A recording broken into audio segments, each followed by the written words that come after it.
জীবনে যতই অশান্তি চলুক না কেন, ঘুমটা কিন্তু শান্তির হওয়া ভীষণ জরুরি। এবার বরাবরের মতোই বহু মানুষের ঘুম নিয়ে নানা রকম অভিযোগ আছে, তবে পাশের মানুষটার একটাই অভিযোগ, সঙ্গী মারাত্মক নাক ডাকে। এবার এই নাক ডাকা বিষয়টাকে অনেকেই অবহেলা করেন, অনেকে তো আবার বেমালুম অস্বীকারই করে যান। কিন্তু এই নাক ডাকা বিষয়টা আদতে কি খুবই সাধারণ একটা বিষয়, নাকি গুরুত্ব দেওয়ার প্রয়োজন রয়েছে, সতর্ক হওয়ার প্রয়োজন রয়েছে? সেই বিষয়ে কথা বলবো। এই মুহূর্তে আমার সঙ্গে উপস্থিত রয়েছেন sleep medicine specialist doctor Sourav Das. S নিউজের পর্দায় স্বাগত স্যার আপনাকে। এই যে নাক ডাকার কথা বললাম, সাধারণ চলতি ভাষায় যাকে আমরা নাক ডাকা বলি, এটা ঠিক কখন হয় সেটা যদি একটুখানি বলতেন। আচ্ছা, প্রথমত হচ্ছে যে মানে নাক ডাক অ্যাকচুয়ালি নাকটা ডাকে না, যেটা ডাকে সেটা হচ্ছে গলা। আমাদের নাক আর মুখের পিছনে একটা টিউব আছে, সেটা কমপ্লিটলি মাসেল আর ফ্যাট দিয়ে তৈরি, কিছু নার্ভ থাকে সেখানে, কোনো হাড় বা কার্টিলেজ থাকে না। এবার সেই টিউবটাকে আমরা ফ্যারিংস বলি আমাদের মেডিকেল ভাষায়। তার তিনটে ভাগ আছে, নেজোফেরিংস, ওরোফেরিংস, হাইপোফেরিংস। এবার প্রবলেমটা কোথায় হয়, যখন আমরা জেগে থাকছি তখন টিউবটা নর্মাল কাজ করে যাচ্ছে, তার মতো খোলা রয়েছে, শ্বাস নিচ্ছি, সেখান দিয়ে খাবার ঢুকছে, সবই হচ্ছে। এবার যখন আমরা ঘুমিয়ে পড়ছি তখন কিছু কিছু মানুষের ক্ষেত্রে দেখা যায় যে টিউবটা আস্তে আস্তে কোল্যাপস করে যাচ্ছে। টিউবটা তার যে মানে নলিটা সেটা মেনটেন করছে না, সেটা বন্ধ হয়ে যাচ্ছে। সেটা কমপ্লিটলি বন্ধ হয়ে যেতে পারে, আবার পার্শিয়ালি বন্ধ হতে পারে। যখন এটা বন্ধ হয়ে যাচ্ছে তখন কি হয় যে আমরা তো শ্বাস নেওয়ার চেষ্টা করছি হাওয়া থেকে, নাক দিয়ে হোক কেউ মুখ দিয়ে হোক। এবার সেই টিউবটা বন্ধ হওয়ার জন্য হাওয়াটা ঠিকমতো ঢুকতে পারছে না, অল্প জায়গা দিয়ে অনেকটা হাওয়া ঢোকার চেষ্টা করছে, যার ফলে যে সফট টিস্যুগুলো রয়েছে টিউবটার গায়ে, সেই মাংসগুলো বা ফ্যাটগুলো, সেগুলো ভাইব্রেট করে। সেই ভাইব্রেশনের আওয়াজটাকেই আমরা নাক ডাকা বলে ভাবি। খুব সিম্পল একটা এক্সপেরিমেন্ট আপনি করতে পারেন। যদি দেখেন যে কেউ, বা এটা আমি সবার জন্য বলছি, যে ধরুন নাক ডাকছেন, যখন ঘুমোচ্ছেন নাক ডাকছেন, তার পাশে গিয়ে যদি আপনি শোনার চেষ্টা করেন, তার নাকের সামনে আপনার কানটা নিয়ে গেলে বা তার গলার সামনে কানটা নিয়ে গেলে দেখবেন যে আওয়াজটা অ্যাকচুয়ালি গলা থেকে আসছে, নাক থেকে মোটেও আসছে না। তো নাক ডাকা কথাটাই অ্যাকচুয়ালি ভুল, ওটা মানে মানে আমরা সাধারণ চলতি কথাতেই এই ধারণাটা নিয়েই রয়েছে যে নাক ডাকা। এবার এই নাক ডাকে কেন মানুষ, সেটা তো আপনি বললেনই। এবার আমরা তো খুব সাধারণভাবে, আমি শুরুতে বলছিলাম যে অস্বীকার করার একটা টেন্ডেন্সি থাকে, এটা কি অস্বীকার করারই বিষয়, নাকি খুব সাধারণই একটা বিষয়, সেটা যদি না, অ্যাকচুয়ালি অস্বীকার করেন সেই মানুষরা যারা বুঝতে পারেন না তারা নাক ডাকছেন। এবং তার কারণ হচ্ছে যে অনেকেই আছেন যে মানে রাত্রিবেলা একা ঘুমোচ্ছেন, এবার উনি তখন নাক ডাকছেন কি ডাকছেন না সেটা বোঝার মতো, অবজার্ভ করার মতো কোনো লোকও নেই। আর যেহেতু উনি সেই সময়তে ঘুমোচ্ছেন, উনি সবসময়তে খেয়াল মানে নাও বুঝতে পারতে পারেন যে উনি অ্যাকচুয়ালি নাক ডাকছেন। কিছু কিছু মানুষ বলে যে হঠাৎ করে ওই যখন ঘুম থেকে জাগার যে ফেজটা, সেই ফেজেও কিছুটা নাক ডাকা সে হয়তো শুনতে পেলো, অনুভব করতে পারলো, কিন্তু তাদের জিনিসটার রিয়েল গ্র্যাভিটিটা বোঝা যায় না। এই প্রসঙ্গে বলি, মানে আমি আমার ক্লিনিকে রেগুলারলি পাই প্রচুর মানে নিউলি ম্যারিড কাপল, মানে হাজব্যান্ড ওয়াইফ দুজন এসছে, 7 দিন আগে 11-3 সপ্তাহে বিয়ে হয়েছে, এবং হাজব্যান্ড ওয়াইফের ব্যাপারে বা ওয়াইফ হাজব্যান্ডের ব্যাপারে বলছে যে এত নাক ডাকছে ঘুমানো যাচ্ছে না। এটা কিন্তু ভীষণ কমন একটা ফেনোমেনা। কারণ সেই মানুষগুলো বিয়ের আগে একা ঘুমোচ্ছিলেন, তারা বুঝতে পারছিলেন না কেউ যে তার কী হচ্ছে। এবার যখন বিয়ে হয়েছে, একসাথে ঘুমোতে গেছে, তখন এত আওয়াজ হচ্ছে যে আরেকজন বেড পার্টনার ঘুমোতে পারছেন না। তো সুতরাং ডিনায়ালটা কোথাও কোথাও সেই জায়গা থেকে আসে, বা বা না জানা থেকে আসে। তবে যদি কারো নাক ডাকে তখন সেটা নিয়ে ডেফিনেটলি সচেতনতার প্রয়োজন। এবার নাক ডাকা মানেই যে সেটা কোনো বড় রোগ হয়েছে এরকমটা ডেফিনেটলি নয়। রিসার্চ বলছে যে যদি ধরুন 100 জন নাক ডাকে, তাদের মধ্যে 30 জনের নাক ডাকাটা খুব একটা ইম্পর্টেন্ট না, মানে ওটাকে বিনাইন স্নোরিং বলা হয়। তার থেকে খুব একটা কোনো হেলথ রিস্ক পাওয়া যায় না। যারা আমি আমি বলছি কনসিস্টেন্ট নাক ডাকার কথা। প্রচুর মানুষ আছেন যারা নর্মালি নাক ডাকেন না, কোনো কোনো সময় হয়তো খুব ক্লান্ত সেদিন নাক ডাকলেন, বা কেউ হয়তো কোনো একদিন অ্যালকোহল খেয়েছেন সেদিন নাক ডাকলেন। তো কখনো সখনো নাক ডাকাটাকে আমি গুরুত্ব দিচ্ছি না, ওটাতে কিছু যায় আসে না, ওটা দ্যাট ইজ নর্মাল। এবার ধরুন কেউ কন্টিনিউয়াসলি মানে প্রতি রাতে নাক ডাকছেন এবং বিশাল জোরে জোরে নাক ডাকছেন। এবার জোরের ডেফিনেশন কি? জোরের ডেফিনেশন হচ্ছে এতটাই জোরে নাক ডাকছেন যে পাশের মানুষটি ঘুমোতে পারছেন না, সেটা একটা। আর সেকেন্ড হচ্ছে ধরুন এতটাই জোরে নাক ডাকছেন যে ঘরের বাইরে থেকে শোনা যাচ্ছে। ধরুন আমরা এই ঘরে বসে আছি বা এখানে যদি কেউ ঘুমোয়, তার পাশের ঘর থেকে সেই আওয়াজটা শোনা যাচ্ছে, এত জোরে সে নাক ডাকছে। এইরকম লেভেলে যদি কারো নাক ডাকা হয়, তখন সেটা ডেফিনেটলি একটা আন্ডারলাইং রোগের মানে সিগনিফাই করতে পারে, আন্ডারলাইং রোগকে। তো সেই ক্ষেত্রে তার একটা প্রপার ইভ্যালুয়েশন ডেফিনেটলি প্রয়োজন। একদমই। এই নাক ডাকা বিষয়টাকে অনেক সময় তো আর একটা ধারণা আমাদের মধ্যে আছে যে সাউন্ড স্লিপ বলে, অনেকে বলে যে নাক ডাকা মানে বিষয়টা মানে প্রপারলি ঘুম হচ্ছে, এই ধারণাটাও রয়েছে। এবার এই জায়গাতেই আপনার এই ধারণাটার বিষয়ে সাধারণ মানুষের কতটা অ্যাওয়ার হওয়া দেখুন, দরকার নাক ডাকলে সাউন্ড স্লিপ হয় ব্যাপারটা, যদি আপনি ইংরেজিতে সাউন্ড মানে আওয়াজ এবং স্লিপ মানে ঘুম ভাবেন, তাহলে সেটা সত্য। কিন্তু মেডিকেলি সেটা ডেফিনেটলি সত্য না, ইনফ্যাক্ট এর উল্টোটা। কারণ যখন আমরা ঘুমোই আমাদের ব্রেনে একটা কনজিস্টেন্ট ফ্লো অফ অক্সিজেন প্রয়োজন, কারণ অক্সিজেন ছাড়া আমাদের ব্রেন সার্ভাইভ করতে পারে না। এবার যখন এই টিউবটা বন্ধ হয়ে যাচ্ছে, তখন আমরা যে হাওয়া থেকে অক্সিজেনটা টানছি লাংসে, লাংস অব্দি যদি হাওয়াটা পৌঁছতেই না পারে, লাংস যতই নর্মাল থাকবে অক্সিজেনটা বার করবে কী করে, সেটা সারা রক্তে পৌঁছবে কী করে, রক্তটা হার্ট থেকে শুরু করে ব্রেন বা অন্যান্য বডি পার্টে কী করে পৌঁছবে। তো সুতরাং সেই ক্ষেত্রে যখন ওই টিউবটা বন্ধ হয়ে যায়, অক্সিজেন লেভেল ড্রপ করে যায়, অক্সিজেন লেভেল ড্রপ করার জন্য ব্রেনটা জেগে যায়, কখনো কখনো পুরো জেগে যায়, কখনো কখনো পার্শিয়ালি জেগে যায়, কখনো খুব অল্প সময়ের জন্য জাগে, কখনো অনেকক্ষণের জন্য জাগে। তো ওই বারবার জাগা আবার ঘুম, জাগা আবার ঘুম, এই জিনিসটা হতে হতে এটাতে একটা ডিসরাপটিভ স্লিপ তৈরি করে, যার ফলে দেখা যায় যে মানুষটি হয়তো 7-8 ঘন্টা ঘুমাচ্ছেন, এখন 9 ঘন্টাও ঘুমাচ্ছেন, তাও সে ফ্রেশ ফিল করছেন না। সে হয়তো বসে কোনো মিটিংয়ে ঢুলে পড়ছেন, বা হয়তো অফিসে কাজ করতে করতে ঘুম এসে যাচ্ছে, তাকাতে সে পারছে না। সন্ধ্যে মানে বিছানায় অনেকে দেখবেন যে বাড়ির পরিবারের লোকেরা বলে, আরে ওরা তো দারুণ ঘুমায়, শুলেই ঘুমিয়ে পড়ে। Actually that is not right. যখন আমরা ঘুমোতে যাই আমাদের অন্তত 8 থেকে 15 মিনিট লাগা উচিত ঘুম আসার জন্য, that is not consider normal. যদি কেউ 8 মিনিটের থেকে আগে ঘুমিয়ে পড়ে তাহলে সেটা কিন্তু অ্যাকচুয়ালি প্রবলেম্যাটিক বা অ্যাবনর্মাল। এবার সেই ক্ষেত্রে যে মানুষটা বিছানায় শুয়ে মাত্র ঘুমিয়ে পড়ছে, তার মানে তার ব্রেনটা এতটাই স্লিপ ডিপ্রাইভড যে সে মানে তাকে ওইটুকুনি সময় দিচ্ছে না যে নর্মালভাবে স্লিপটা আসবে। সুতরাং সেই জিনিসগুলো এগেন ইভ্যালুয়েশনের প্রয়োজন। আর এছাড়া হচ্ছে যে ধরুন এই যে মানে নাক ডাকলে পরে বা সাউন্ড স্লিপের যে কথা আমরা বলছিলাম, যে সেক্ষেত্রে স্লিপটা অ্যাকচুয়ালি কিন্তু মানে রিফ্রেশিং হয় না, যার ফলে বারবার ঘুমটা ভেঙে যায়, অক্সিজেন কমে যায়, এর থেকে প্রচুর রকমের সমস্যা তৈরি হয়। Long term, short term, intermediate term সবই আছে।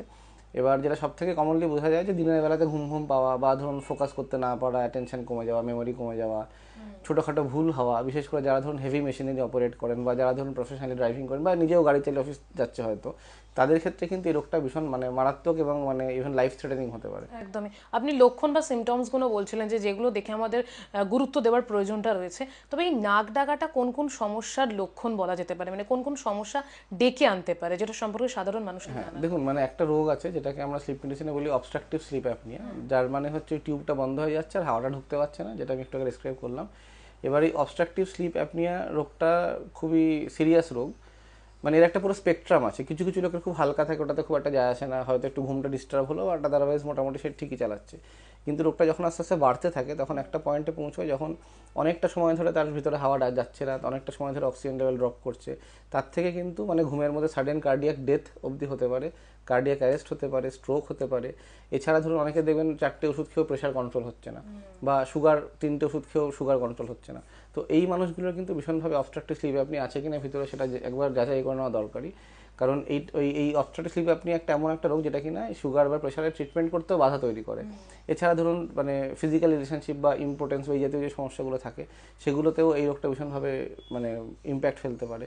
মেমোরি বা ধরুন ডিমেনশিয়া, মানে ধরুন জিনিসপত্র ভুলে যাচ্ছে লোকজন, অ্যালজাইমার্স আমরা নাম শোনাতে থাকি, অ্যালজাইমার্স এক ধরনের ডিমেনশিয়া।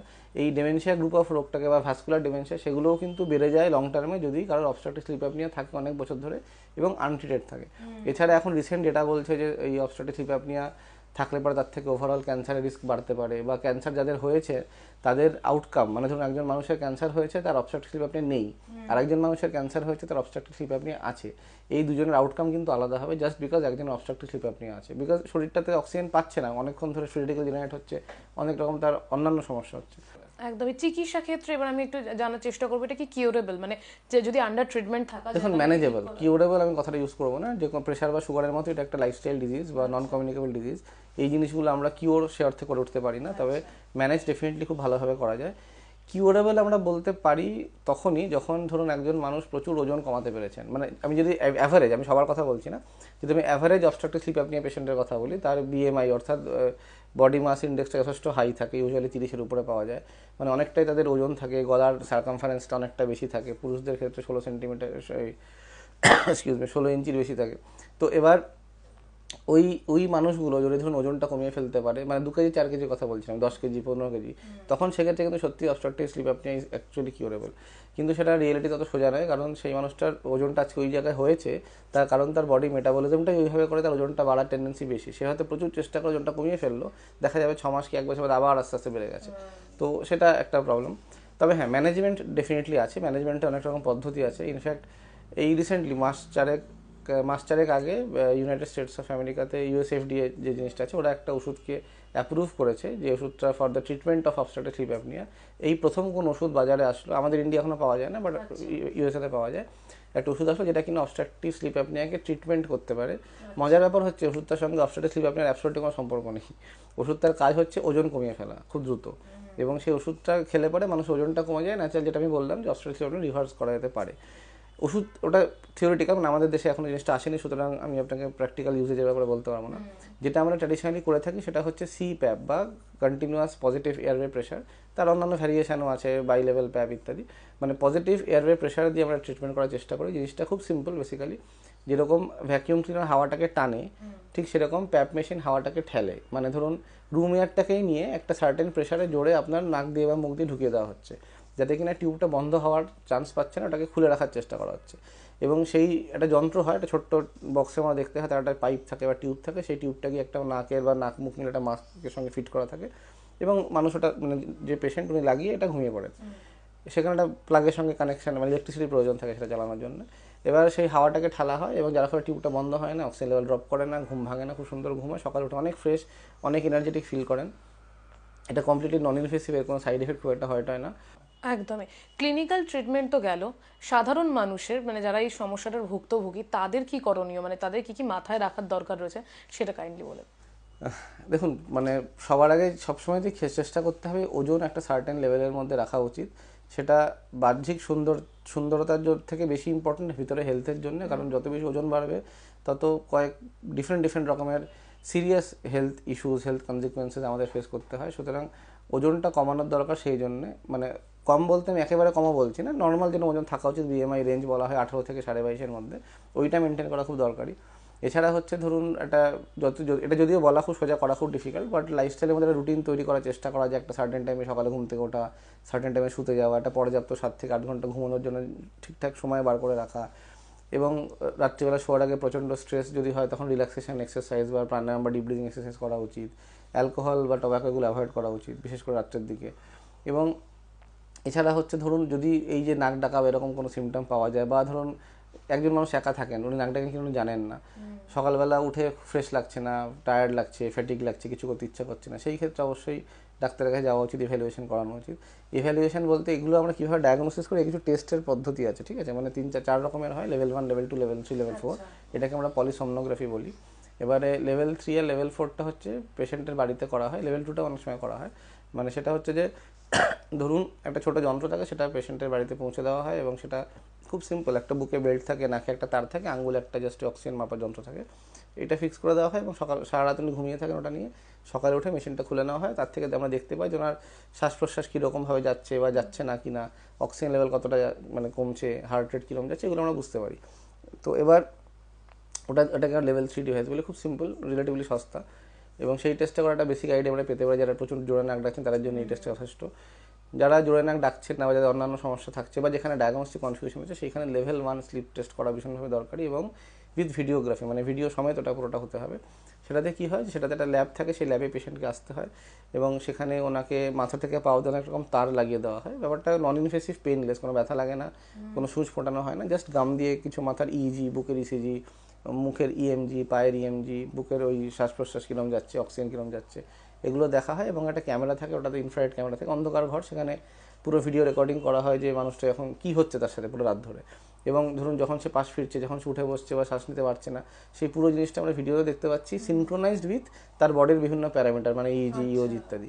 তো এবার সেখান থেকে দেখতে হয় যে ওটার থেকে কতটা অ্যাকচুয়ালি প্রবলেম হচ্ছে, বা এক্স্যাক্টলি কী তার ঘুমের সমস্যা হচ্ছে ফিজিওলজিক্যালি, সেইগুলোকে দেখে সেই মতন আমরা ডায়াগনোসিস করি। তারপর সেখান থেকে তারপরে ট্রিটমেন্টের পার্টটা আসে। একদম। অসংখ্য ধন্যবাদ ডক্টর আপনাকে এতটা সময় দেওয়ার জন্য।